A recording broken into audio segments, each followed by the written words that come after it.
안녕하십니까. 안녕하세요. 반갑습니다. 네, 변리사 사이먼입니다. 네, 저는 변리사 나스타입니다. 네. 오늘 사이먼이 준비한 재미난 얘기 이게 이제 있다면서? 재미난 이야기라기보다는 법률적인 네. 이렇게 가이드 있다면서요. 그죠, 그러니까 이게 굉장히 중요하잖아.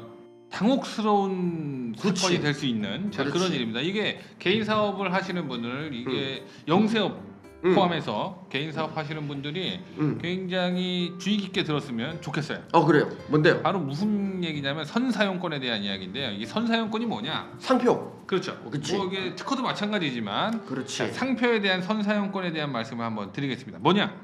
얼마 전에 전화가 왔어요.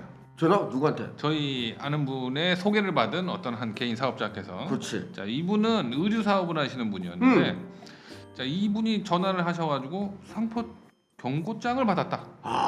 네, 내 상표권 침해했다라는 경고장을 받았어요. 딱 그런 거예요. 아, 그러세요? 그럼 어떤 내용인지 한번 보내주세요. 하고 딱 봤는데, 자, 이게 무슨 내용이냐면 그러니까 저한테 전화하신 분은 사업을 하신 지가 벌써 한 5년 내지 6년 한 됐구나. 6년 꽤 오래됐어요.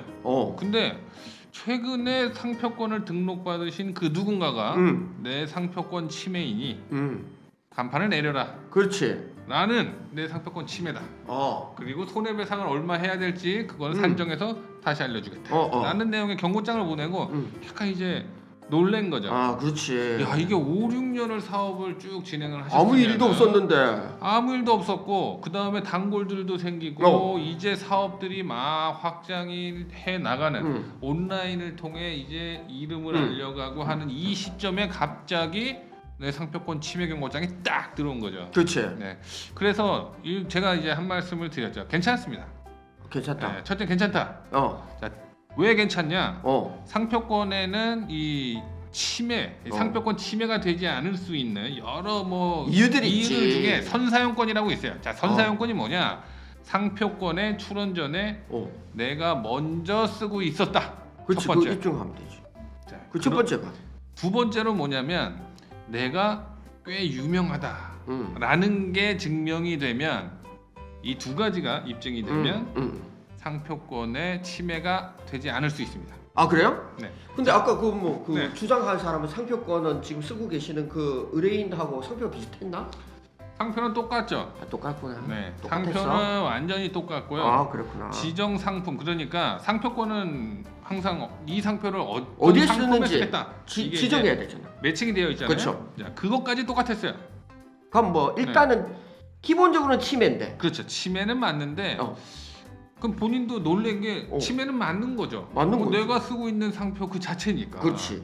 그런데 침해가 아닌 자, 선사용권이라는 제도가 있습니다. 이게 근데 선사용권이 뭐가 문제냐면 자, 내가 먼저 쓰고 있었다라는 건 증명하기가 쉬워요. 그렇지. 네. 사업자 등록증은 내가 너보다 훨씬 먼저 냈는데 해버리면 되잖아요. 드림이리면 돼. 네. 근데 문제는 뭐냐면 두 번째 조건. 내가 좀 그쪽은 꽤 유명하다. 내가 상당히 유명하다. 상당히라 해야 되나? 그렇죠. 이게 조금 유명하다. 그러니까 수요자들, 법에는 뭐라고 규정돼 있냐면 수요자들에게 상표로서 꽤 알려져 있을 것을 요구하고 있어요. 그렇죠. 네. 자, 그렇기 때문에 그러면 알려진 게 어느 정도야? 에 대한 부분은 이거 굉장히 정성적으로 판단을 하고 있는데요. 업력, 매출액, 광고 홍보, 어떤 횟수라든가 노출 빈도, 자, 이런 것들을 통해서 이제 판단을 하고 있죠. 보니까 그분은 좀 꽤 열심히 했던 그렇죠. 거야. 꽤 열심히 했고 그러니까 그분 상표로 이제 검색을 하면 나오는 것들도 굉장히 많고 댓글도 많이 있고. 자, 이 정도면 이 상표권을 나중에 권리를 등록을 받은, 그러니까 먼저 사용한 사람이 아닌 다른 사람이 상표권자잖아요. 이분을 보호해줘야 될 필요성도 있지만 먼저 사용한 사람도 보호해줄 필요가 있다. 그렇지. 라고 보입니다. 그래. 그래서 그분 좀 충분히 피해갈 수 있겠다고 조언해줬구나. 그렇죠. 그럼 경고장에 대한 답변도 써드렸죠. 그래요? 네, 이 정도는 침해라고 보기 어려우니 일단은 선사용권을 주정을 하고, 그리고 후속 조치를 취할 게 있으면 취해라. 우리도 그에 따라 대응하겠다. 라고 이제 답변을 드렸죠. 근데 저는 아쉬워. 왜냐면 어떤 부분에? 왜 어떤 부분이냐면 그냥 5년 전에 그냥 출원하고 사업하셨으면 될 텐데 그러니까요. 왜 안 하시다가 그 엄한 사람이 먼저 상표 출원해가지고 그냥 공격을 받냐고. 그러니까요. 오히려 내가 하고 있었던 건데. 그러니까 사업을 5년을 하시면서 왜 5년 동안 그 수많은 상표 출원을 하실 기회를 다 놓치고 그러니까 경고장을 받고 나서야 아무 네. 아무 일이 없으면 아무 일이 없다라고 생각하시는데 아무 일이 생기면 이거 아차. 그러니까 이게 내가 공격하지 않을 거니까 뭐 그치. 내가 먼저 썼고 뭐 누가 나를 공격하겠느냐. 그런데 내가 뭐 이걸 상표를 사용하고 있는 걸 누가 막겠느냐. 에 대한 생각이 이제 아니랬던 거죠. 그렇죠. 네. 그래서 제가 지식재산으로 강의를 많이 하는데 강의할 때 중요한 거는 내가 사업을 시작하는 그 초기에는 잘 표가 안 나요. 나도 그쵸. 모르고 아무도 나를 모르죠. 모르니까. 네, 아무도 모르니까. 근데 내가 이렇게 매출이 올라가거나 이쪽 업계에서 조금씩 이렇게 노출이 되면 사람들이 이렇게 눈여겨 본단 말이죠. 저건 내 기술 쓴 것 같은데, 내 상표 쓴 것 같은데.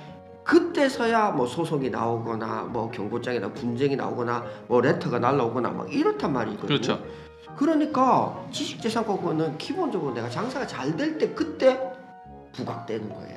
그렇죠. 여기서 근데 제가 한 가지 또 좀 말씀을 확실하게 드리고 싶은 거는 저희한테 전화를 하셨던 그분은 그래도 꽤 성장하는 때이기 때문에 이게 인정이 될 수가 있었어요. 선사용권이. 근데 그게 아니라 사업 초기라든가 초기가 아니더라도 좀 막 성장이 잘 안 되고 좀 알려지기 바로 전이에요. 그러면 이거 인정받기 어려울 수가 있어요. 선사용권을. 내가 먼저 쓰더라도. 그 피해가 조금 있지. 그럼 결국에는 바꿔야 돼요. 그 명함 내려야지, 뭐 등기부등본 바꿔야지, 뭐 바꿀 게 한두 개가 아니야. 한두 삽자 개가 등록 바꿔야지. 네. 어우, 너무 귀찮고 귀찮아. 일단은 이 온라인을 통해서 검색을 할 때 내 상표를 검색을 해서 오시던 분들 다 사라지는 거예요.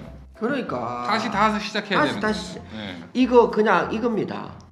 제 이런 말씀 드리면 그렇지만 저기 열심히 윷놀이 하는데 뒤에 놈한테 완전 확 잡혀 먹힌 거야. 아 그렇죠. 다시 처음부터 출발해. 그러니까 얼마 전에 신서유기 옛날에 하던 신서유기에 훈민정음 윷놀이가 있어요. 그래? 네. 와 달려가다가 영어 한 마디 쓰면은 말이 그렇구나. 초기화되는. 그 초기화야. 네, 이게 지금 완전 거의 그 초기화에 상표로 갔어. 초기화되면 얼마나 억울한데. 아 너무 억울하죠. 몇 단어도 아닌데 그거 가지고. 그런데 그 상표 그래서 중요한 거예요. 네.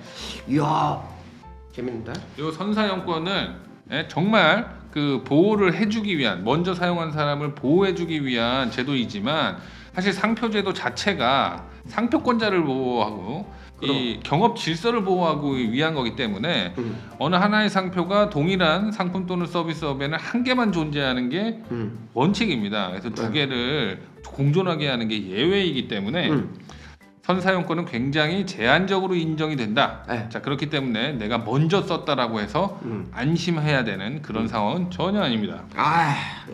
좋은 얘기. 감사합니다. 사이먼 이상 사이먼이었습니다. 저는 변리사 라스타였습니다. 안녕.